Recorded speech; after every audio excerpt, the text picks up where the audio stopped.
Welcome to our YouTube channel lovely Tanuja blogs.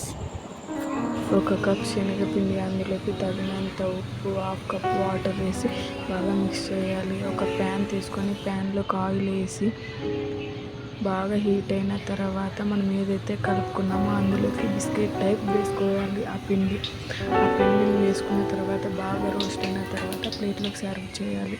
చేసిన తర్వాత దాన్ని పీసెస్గా కట్ చేయాలి. పీసెస్గా కట్ చేసిన తర్వాత దాన్ని పొడిలాగా చేయాలి. పొడిలాగా చేసిన తర్వాత ఇప్పుడు ఏదైతే మనం ప్యాన్ పెట్టుకున్నామో అందులోకి half cup sugar, half cup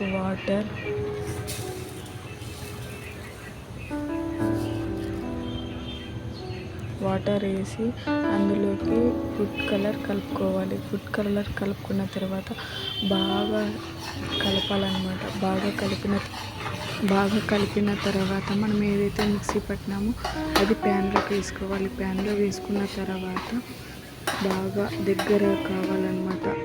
దగ్గర అయ్యే కొద్దీ దాంట్లోకి ఒక స్పూన్ నెయ్యి వేసి బాగా కలుపుకొని సర్వ్ చేసుకున్న తర్వాత లడ్డూలాగా చేసుకోవాలి. ఈ సింపుల్ రెసిపీ నచ్చినట్టయితే please like and share, subscribe my channel.